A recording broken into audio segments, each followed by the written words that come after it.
Senhoras e senhores, caso se interessem em assistir o filme antes de ver a análise, o que eu recomendo, visto que o vídeo está repleto de spoilers, sugiro que assinem o Telecine. Com um catálogo com mais de 2.000 filmes, desde os mais recentes até os mais clássicos, a plataforma oferece os 30 primeiros dias grátis para novos assinantes, e você pode fazer sua assinatura através da internet, sem nenhuma dificuldade. E o Telecine não apenas apresenta os filmes ou os separam por gênero. Existe toda uma curadoria especializada, uma equipe dedicada para fazer listas com obras premiadas, cults e demais temas específicos. Caso não queira perder essa oportunidade elegante que o Telecine oferece, basta acessar o primeiro link da descrição e aproveitar esse acervo invejável de filmes incríveis. É difícil definir Bacurau através de um único gênero. Assim como os turistas curiosos, querendo saber o gentílico dos habitantes da região, buscando uma palavra que designe esses indivíduos, de acordo com o seu local de nascimento ou residência, o espectador mais comprometido naturalmente busca categorias para encaixar esta obra.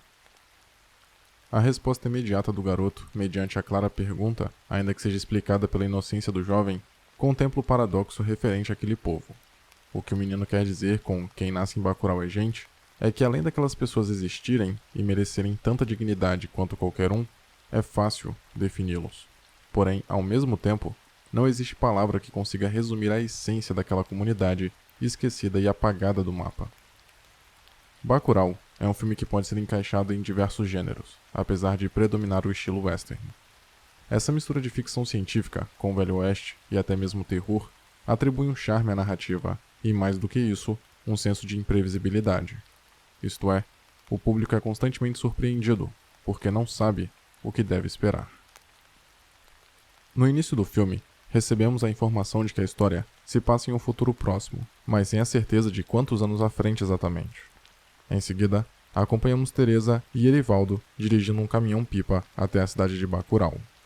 Logo é estabelecida a dificuldade que o local enfrentava para conseguir água. Houve até mesmo um confronto armado para adquiri-la, mas sem sucesso. A tentativa foi protagonizada por Lunga, foragido da justiça, mas querido por todos em Bacurau. Mais tarde, vemos praticamente toda a pequena população da cidade reunida para velar o corpo de Carmelita, estabelecida como uma mulher muito importante para a história do local. Plínio, filho da falecida, discursa diante de todos sobre quem foi a sua mãe, e um detalhe chama atenção: o fato de seus vários descendentes e parentes estarem espalhados pelo Brasil e até pelo mundo afora, pois, de certa forma, trata-se de um contraste com um dos temas centrais da obra, que é a regionalidade. Ainda que sejamos apresentados a personagens que notavelmente nutrem um amor pela cidade, isso não significa que todos nascidos ali deveriam permanecer no local a todo custo, abrindo mão de ambições que ultrapassassem as fronteiras de Bacurau. A fala de Plínio é importante porque exemplifica que o local, mesmo parecendo pobre e desafortunado, tinha o mesmo potencial de exportar talentos e construir pessoas capacitadas, quanto grandes centros urbanos e industrializados, porque a região não reduz o indivíduo. Pode limitá-lo, mas jamais impedi-lo. Em Bacurau, mesmo com relativamente poucos habitantes, vemos de tudo: uma prostituta, um assassino de aluguel, uma figura que remete ao folclore brasileiro, idosos, crianças, gente. Todos vivendo em um estado de harmonia e igualdade. Não existe preconceito ou segregação. Não testemunhamos julgamentos direcionados às atividades supostamente imorais dos vizinhos. O que observamos, principalmente através da participação da cidade inteira no tributo à Carmelita, é o forte senso de comunidade e apreço pela história do lugar. Os insultos exaltados de Domingas, em um primeiro momento, parecem contradizer essa percepção, que só torna-se notável mais adiante. Porém, como a personagem estava embriagada e virava outra pessoa nesse estado, podemos relevar seu mau comportamento. Inclusive, ela chega a pedir desculpas pelo que fez e ressalta a importância da falecida. Em certo momento, seu Plínio, o professor da cidade, tenta mostrar na internet Bacurau no mapa para as crianças, mas constata que a cidade havia sido retirada de lá. Porém, ele tinha um mapa artesanal, o que reforça o carinho que os moradores tinham pela região, e ilustra como Bacurau era um lugar distante, quase clandestino, separado do resto do mundo. E de certo modo, a ausência da cidade no mapa era um prenúncio do que tentariam fazer com ela. Quando o prefeito do município de Serra Verde, Tony Júnior, está chegando em Bacurau, vemos que os moradores são avisados com antecedência sobre a sua vinda, por pessoas em posição de vigia, cuja função é comunicar a presença de possíveis forasteiros e visitantes nos arredores. Essa é mais uma passagem que reforça a precaução da população para com a cidade. Como uma população abandonada, todo o cuidado era necessário, pois precisavam cuidar uns dos outros, além de prezarem pela preservação da história do local. Com a chegada de Tony Júnior, fica claro que o sujeito não era bem-vindo ali. Todos haviam se escondido, deixando as ruas vazias. Ironicamente, ao pisar no chão, o prefeito é acompanhado pelo seu jingle, que insinua que ele caminha no meio do povo, mas na prática, não é isso que vemos. Contudo, considerando que estavam todos em suas casas e ele andando na rua, Tony Júnior estava realmente entre o povo, mas completamente sozinho, indicando sua total falta de apoio daqueles que tentava conquistar. Como é habitual em época de eleição, os políticos aparecem para mostrar serviço, descaradamente, a fim de comprar votos através de presentes. O prefeito, buscando manifestar que estava cuidando daquele povo, traz mantimentos, remédios, livros e até caixões. Mas como uma confirmação de suas promessas vazias, vemos que a contribuição de Tony Júnior para a cidade era negligente. Ele possibilita a educação através do material didático, mas de qualquer jeito. Alguns alimentos estavam vencidos, e o remédio que trouxe era um inibidor de humor tarja preta, que, segundo a médica Domingas, era perigoso, pois deixava o usuário lesado e viciado. Além do mais, a personagem afirma que o remédio era consumido no país inteiro e, por alguma razão, o mais procurado era o em formato de supositório. Em outras palavras, ela quer dizer que as pessoas gostam de tomar no orifício anal, e a evidência disso é o constante estado de desinteresse e conformidade da população, que permite ser manipulada pelo governo. Contudo, os habitantes de Bacurau são diferentes. Além de se precaverem de qualquer influência externa ou dos efeitos dos remédios tarja preta disponibilizados pelo prefeito, com o uso recorrente de um poderoso psicotrópico, deixar Tony Júnior falando sozinho é uma maneira inteligente de expressar que possuem consciência da injustiça que sofrem, que não se satisfazem com migalhas e, por mais que sejam vistos como indigentes, eles são capazes de voar tão alto quanto qualquer pássaro. Por isso, os moradores fazem questão de deixar claro que a autoridade está na mão deles, do povo. Quando Erivaldo chega com um caminhão-pipa furado de bala, é marcado o primeiro sinal de que algo estranho estava acontecendo. Em seguida, 2 motoqueiros de capacete, o que naturalmente não só levanta suspeitas, como na região indicava que eles não eram dali, aparecem. Pacote, que antes não queria ser chamado assim, mas por seu verdadeiro nome, se apresenta com esse apelido ao interagir com os forasteiros, a fim de intimidá-los. Mais tarde, quando 2 de seus amigos são encontrados mortos, logo ele procura a ajuda de Lunga, que chega em Bacurau como um reforço para proteger aquela terra de algo ainda desconhecido. O Lunga é claramente um personagem destoante. É visível que ele faz parte daquela comunidade, porém, até para os moradores, ele é estranho devido ao seu estilo. Curiosamente, seu traço violento e aparentemente instável não preocupa os seus conterrâneos. O que realmente chama a atenção são suas vestimentas e corte de cabelo. Ainda que não seja uma comparação imediata, o personagem remete a uma figura folclórica, por divergir do comum, ao mesmo tempo em que faz parte daquela cultura.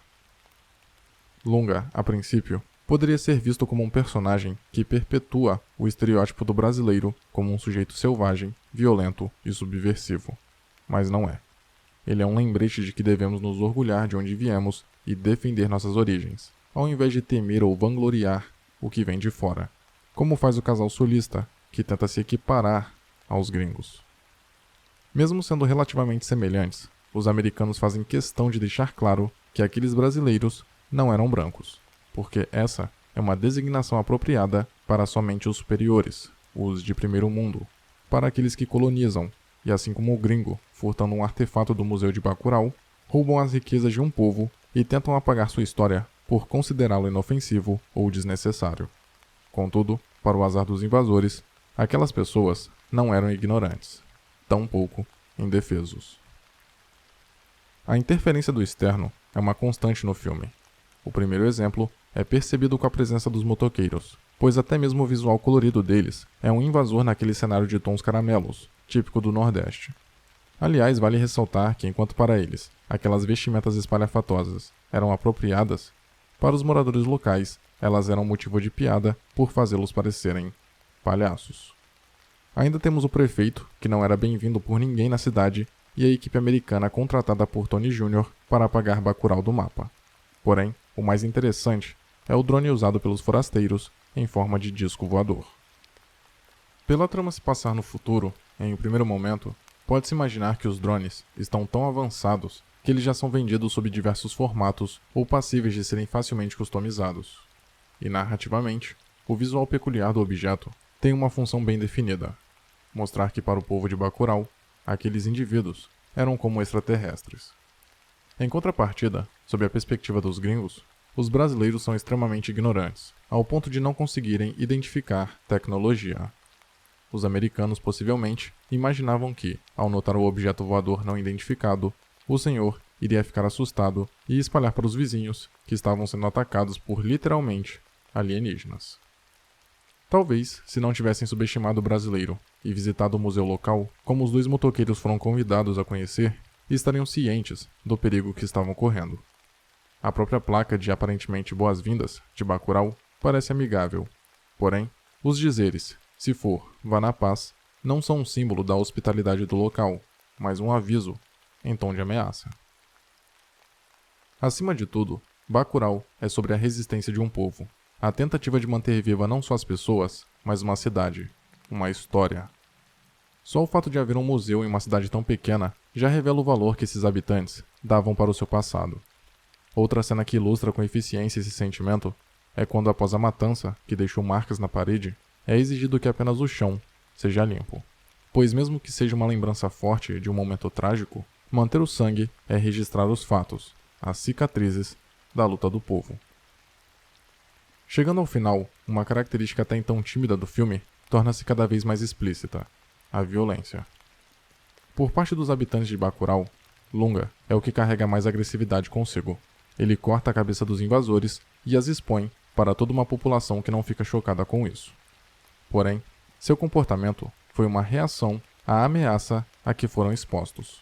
A violência gratuita parte dos forasteiros, como percebemos quando os motoqueiros puxam suas armas para moradores locais indefesos, quando Josh mata uma criança e tenta se justificar, dizendo que ela poderia ter 16 anos e estar empunhando uma arma, e quando Dick e Julia alvejam o carro de Cláudio, que tentava fugir da cidade.